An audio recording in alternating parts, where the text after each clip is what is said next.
Hey everybody, it's me, DeoGenZ, and I'm here today with a rant video. That's right, Nintendo is at it again with the Switch, and unfortunately, their tactics seem a lot similar to what happened with the Wii, and the shortcomings there, so let's discuss. Well, first of all, let's see, no streaming? That's a very interesting feature to not include at launch. Just for some perspective, the recent TV that I purchased for my parents for the holidays came with streaming functionality. Now, I don't know if that is some sort of discussion between the companies and maybe they're going to get Amazon Prime on there, who knows, but to have a current gen console release with no streaming features, Nintendo does know that there's not like an infinite amount of component slots on your TV, right? Like, you know, once you decide a dedicated box or device for that screen, it should have all the functionality of, you know, today's current gen consoles, but, you know, leave it to Nintendo to always be trying to play catch up, so no streaming at launch. But really the main issue for me today was looking at the hidden costs of purchasing a Nintendo Switch. Now, for perspective, so you don't think that I'm just ragging on Nintendo to rag on Nintendo, I actually stopped purchasing their consoles at the Nintendo Wii, because I felt completely ripped off after my whole purchasing experience went with that. And the main problem I had with it was, well, the lack of third-party support was big, but then the giant amount of peripheral hell that they tried to put the consumer through, saying that you need the zapper, you need the balance board, you need the Wii Motion Plus, you need this, you need that, you need a wheel, you need so many other extraneous bullshit pieces of plastic just to make your Wii function. And the only honest peripheral I could say I still use to this day is Wii Motion Plus, and that's only on a select bunch of games. And of course later on they came out with the Wii Motion Plus enabled controller. So you can see with Nintendo, if you're an early adopter, it never really pans out.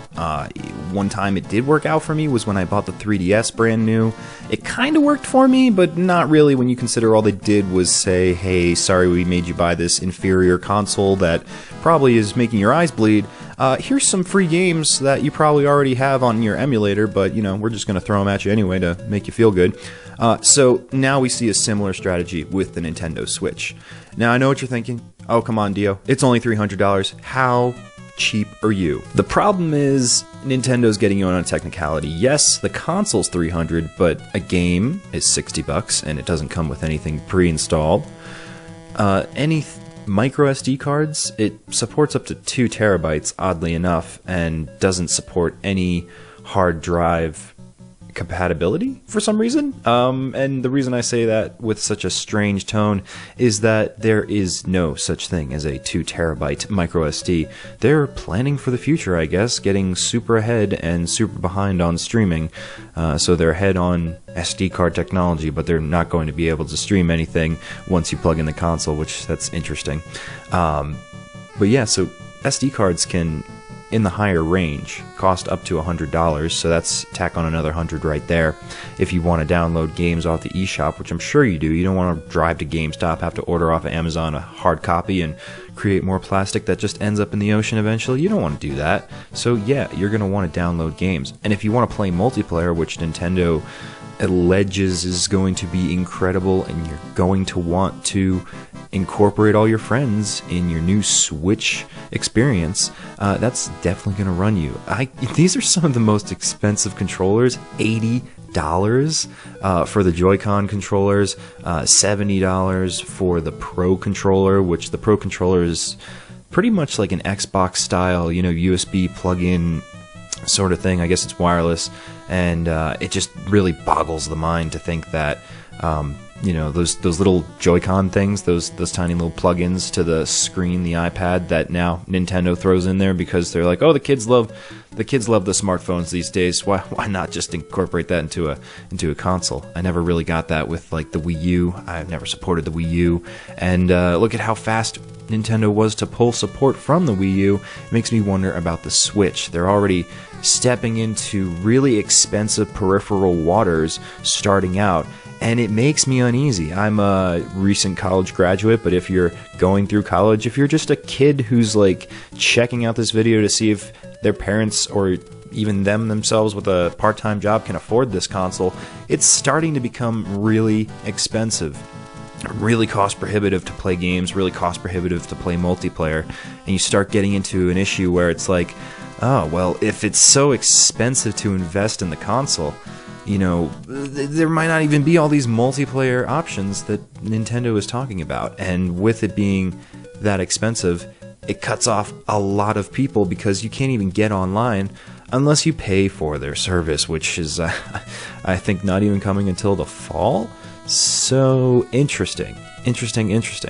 No streaming, lots of peripherals to buy, and there is many hidden costs to picking up the system.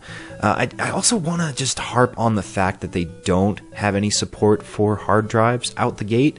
I hope they have support for it, but I stopped at the Wii, and part of why I made the Wii such a good console for myself is that I installed Homebrew on it. I opened it up, made it play DVDs, even though allegedly Nintendo said it was impossible.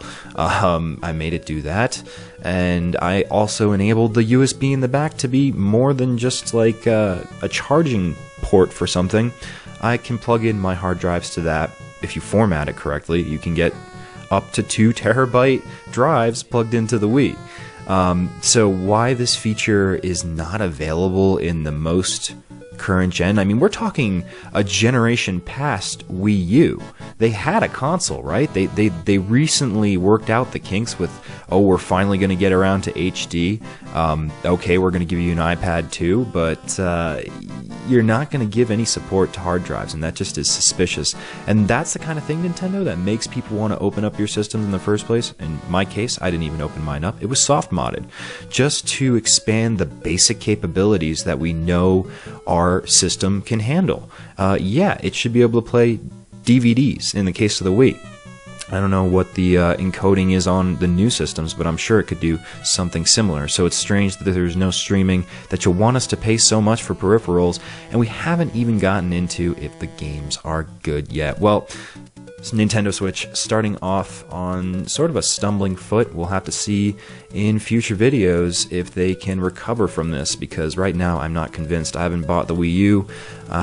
You know, I'm sticking with my handheld 3DS. That's the handheld that I want. You know, it's interesting. Nintendo's like, hey, we do handhelds really well. Let's make that into a console. But so far, I'm not convinced. It's very prohibitive when it comes to multiplayer play. I'm DeoGenZ, and I'll see you in the future.